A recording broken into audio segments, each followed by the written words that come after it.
po sa inyong lahat. Gagawa po tayo ng ating lasagna. Ito pang ating mga ingredients. Ito yung ating 500 grams na minced beef, 1 piece of bell pepper, red bell pepper chop, 2 pieces of medium carrots chop, 1 piece of zucchini, fried na siya, tapos 1 piece of eggplant, fried din po siya, slice. Tapos ating 2 jar ng ating pasta sauce, 400 grams, tapos ating tomato in can, 400 grams, lasagna sheets, ang ating onion, ang ating garlic, 1 tablespoon lang. Para sa ating white sauce, ito ang ating mga kailangan, 400 ml ng ating milk, 30 grams ng ating unsalted butter, 30 grams ng ating plain flour, tapos 1/8 teaspoon of nutmeg. So, pagkatapos ng ating onion, lagyan na natin ang ating minced beef.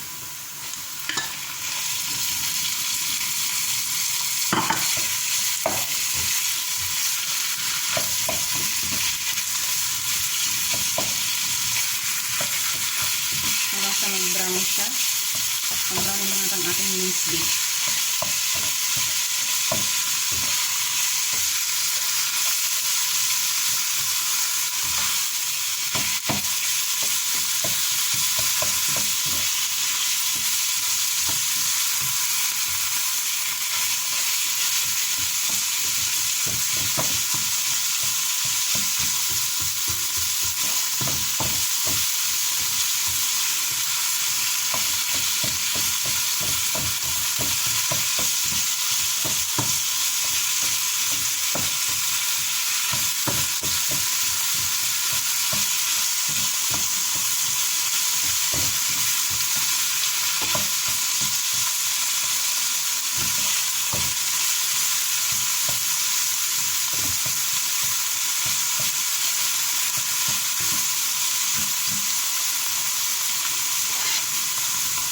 After that, lagyan natin ang ating carrots.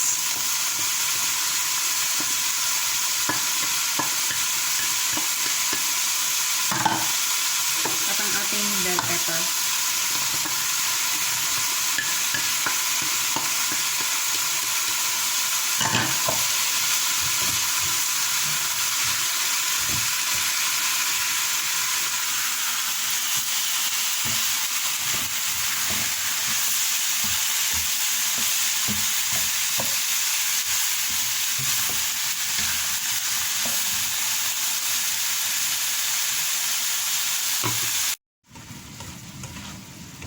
After po nito, ilagay na po natin ang ating yung kaninang zucchini. Chinap ko lang siya, yung pritong zucchini.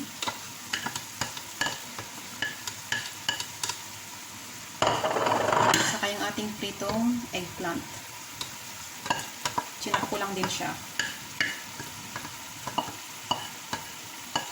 Pwede na po kayong maglagay ng ating spinach, pero hindi ko po siya nilagyan kasi pang ayaw po ng mga kids dito.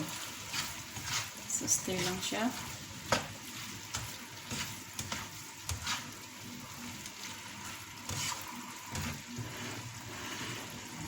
Next is lagyan natin ang ating sauce, yung tomato sauce, yung ating pasta sauce in jar. Yan. So, yung ating tomato in can.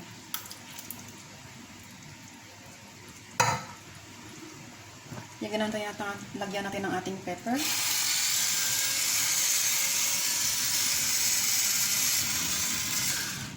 At ang ating salt.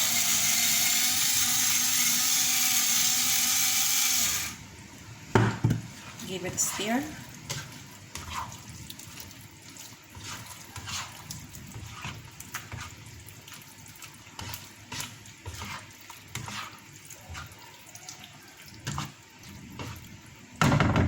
At ating isi-simmer ko lang ito ng until 1 hour. Simmer lang po siya. So, ito na yung ating lasagna mixture. Nag-reduce lang siya ng liquid, so okay na yan. Gagawa natin ng ating white sauce or bechamel sauce. So, dinobol ko lang siya ng mixture. Invest na 400. Dinagdagan ko siya kasi baka kulang. Ginawa ko siyang 600 ml of milk. Lagyan na natin ito.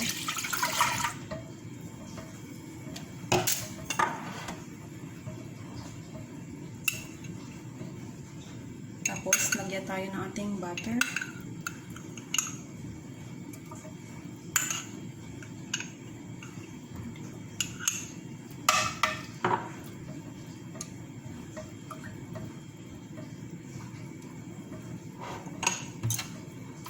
Mix lang natin. Hanggang sa mag-melt yung butter.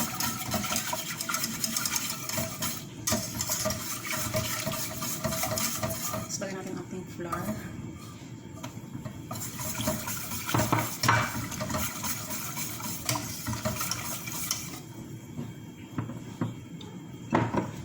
Lagyan natin ng konting salt. Saka yung ating nutmeg. Whisk lang natin siya hanggang sa maging thickened na siya. So, ganito dapat yung consistency na ng ating bechamel sauce. Tikman mo din yan kung luto na yung kanyang flour. So, pwede na tayo mag-assemble ng ating lasagna. So, mag-assemble na tayo ng ating lasagna. Ang natin ilalagay ang ating meat. Yung sauce niya. Very thin lang siya dapat.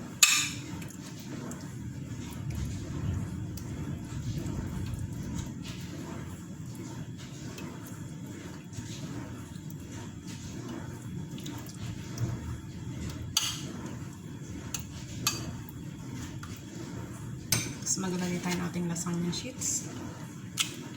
Press down. Press down. Sauce ulit.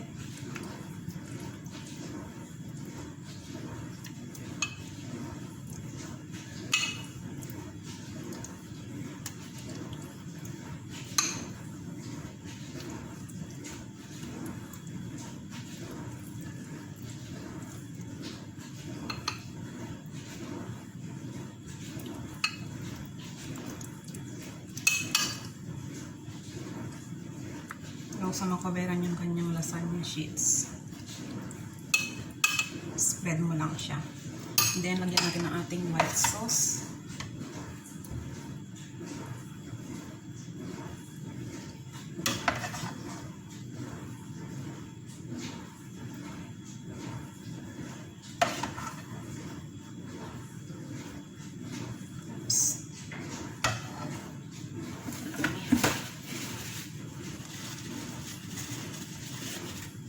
Spread mo lang siyang ganyan.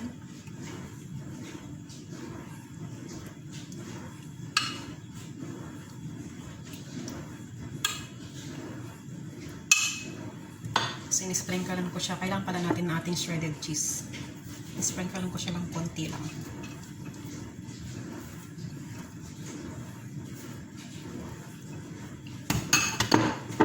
Then, i-layer ulit natin ito. Same process lang. Ulitin lang natin yung ginawa natin kanina. Maglagay ulit ng ating sauce. So, ito na yung ating lasagna. Sa pinakatapis niya, lagyan mo ng shredded cheese, kahit anong cheese. Yan na yung makikita mo na yung layering niya. Tapos, na-preheat ko na yung oven kanina. So, ilagay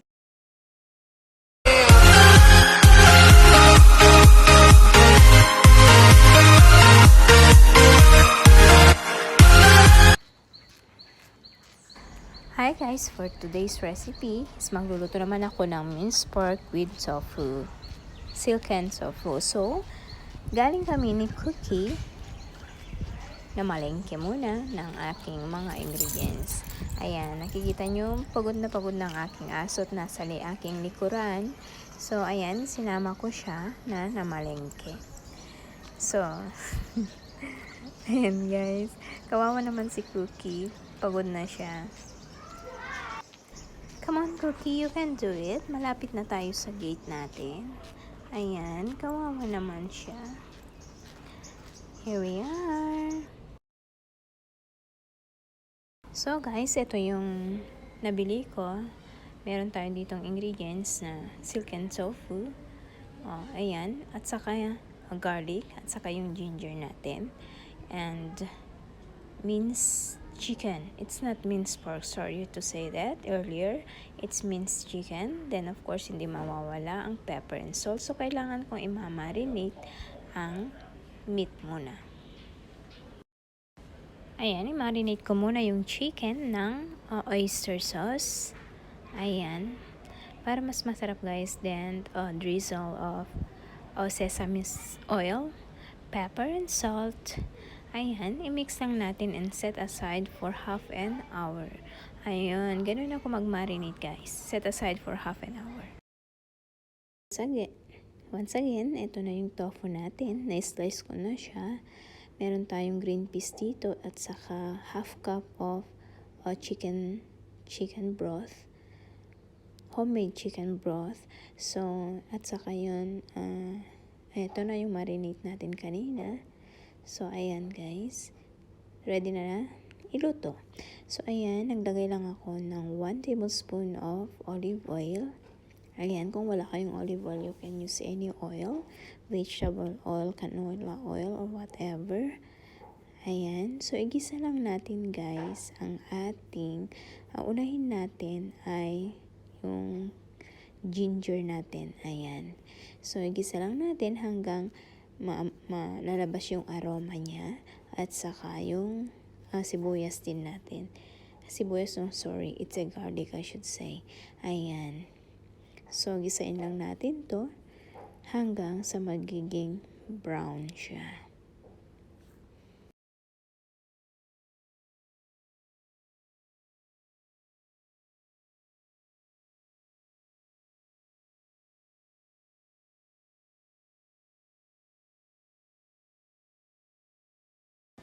So, ayan yung garlic. Ihalo na rin natin hanggang sa maging brown.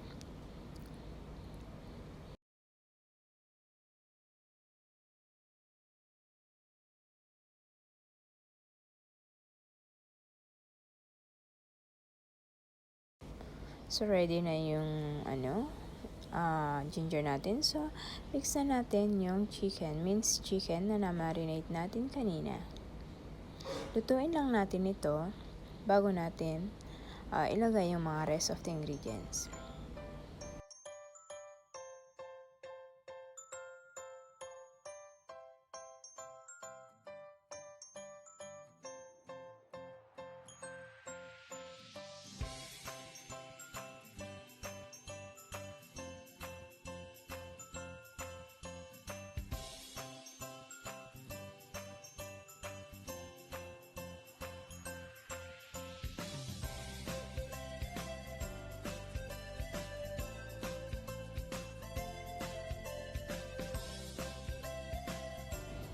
Now, it's time to mix the chicken broth. Ayan, half cup of chicken broth. Hayaan na natin siyang kumulo muli ng 2 minuto bago natin ilagay ang rest of the ingredients.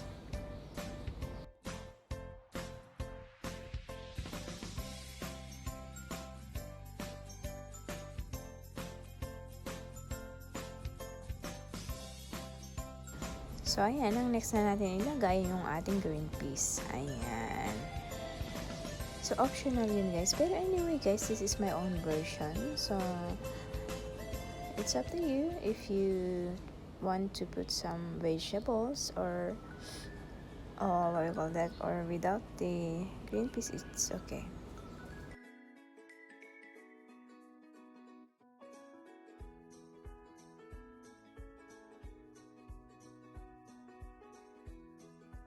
Now, let's put the ingredients. The tofu, the last.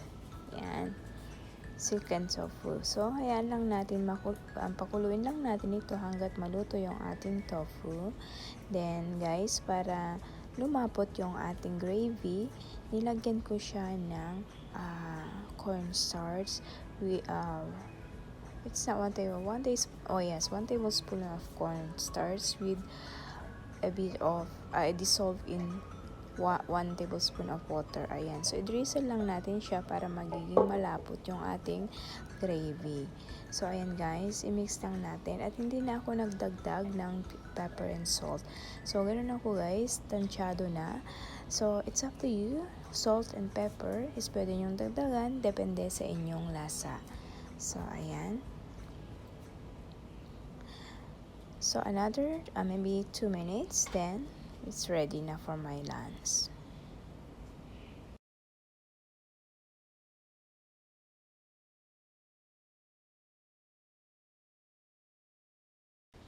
So once again, thank you so much again for watching na laging nandyan para sa akin.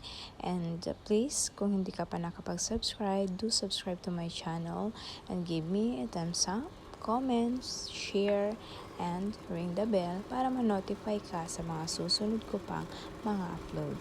So thank you so much guys, and bye for now. Bye. Thanks for watching.